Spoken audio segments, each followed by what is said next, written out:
বোলপুর থানার আইসিকে কদর্য ভাষায় আক্রমণ করতে গিয়ে তার স্ত্রী ও মাকে নিয়ে অশ্লীল মন্তব্য করেন অনুব্রত মণ্ডল।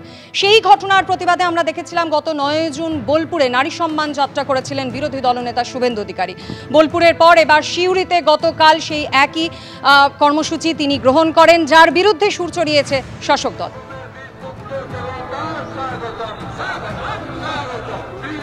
অনুব্রত মণ্ডল রাজ্য সরকারের এসআরডি এর চেয়ারম্যান, মমতা ব্যানার্জির দক্ষিণ হস্ত। তিনি যে ভাষায় বোলপুরের আইসি এবং মাকে বলেছেন, এটা সামগ্রিকভাবে বাংলার নারী সমাজের লাঞ্ছনা, অপমান এবং নারী সমাজের প্রতি এই ভাষা মুখে প্রকাশ করা, কানে শোনা দায়। তার বদলে তাকে পুরস্কৃত করা হয়েছে এবং তাকে সাপোর্ট করছেন রাজ্যের মন্ত্রীরা, মুখ্যমন্ত্রী। তাকে রাজ্য সরকারের সিকিউরিটি দিয়ে প্রোটেকশন দেওয়া হচ্ছে। আমরা তার গ্রেপ্তার দাবি করি। শুভেন্দু অধিকারী বলছেন যে বীরবাহা হাঁসদাকে আমার জুতার নিচে থাকে বীরবাহা হাঁসদা। আরে একজন মহিলা আমাদের ঘরের মেয়েকে বলছে জুতার নিচে থাকে, সে করছে নারী সম্মান যাত্রা। এটা কোনো কথা হলো? এসব ভেগধারী।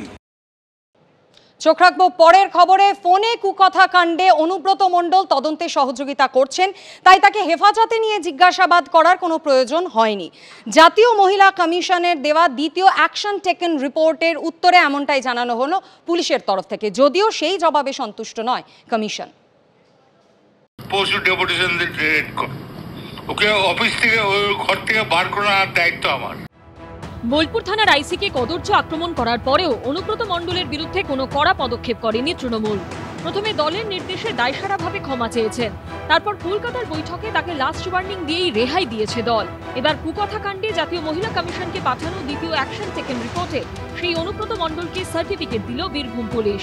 সূত্রের খবর, দ্বিতীয় অ্যাকশন রিপোর্টে জানানো হয়েছে নোটিশ পেয়ে 5ই জুন হাজিরা দিয়েছেন অভিযুক্ত। জিজ্ঞাসাবাদ পর্বের ভিডিওগ্রাফি করা হয়েছে। অভিযুক্ত আইনি প্রক্রিয়া মেনে চলছেন এবং তদন্তে সহযোগিতা করছেন, তাই তাকে এখনো হেফাজতে নিয়ে জিজ্ঞাসাবাদের প্রয়োজন হয়নি। এফআইআর বিষয়বস্তু স্পর্শকাতর, সেই কারণে পাবলিক ডোমেনে আপলোড করা হয়নি।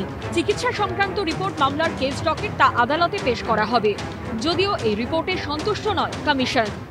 এই যে কথাগুলো লিখে দেওয়া হয়েছে দ্বিতীয় সেকেন্ড এটিআর অ্যাকশন টেকেন রিপোর্টে, কমিশন মোটেই ব্যাপারটা খুশি না। পুলিশের পাঠানো দ্বিতীয় অ্যাকশন রিপোর্টে বলা হয়েছে, বোলপুর থানার আইসি দুটি মোবাইল ফোন সাইবার ফরেন্সিক ও ডিজিটাল এভিডেন্স পরীক্ষার জন্য পাঠানো হয়েছে।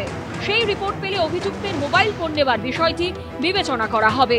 এই পরিস্থিতিতে স্বমহিমায় রয়েছেন অনুব্রত মণ্ডল। প্রায় প্রত্যেক দিন বাড়িতে নেতাকর্মীরা আসছেন, চলছে বৈঠক। পার্থপ্রতিম ঘোষ, ভাস্কর মুখোপাধ্যায় ও অরিত্রিক ভট্টাচার্যের রিপোর্ট, এবিপি আনন্দ।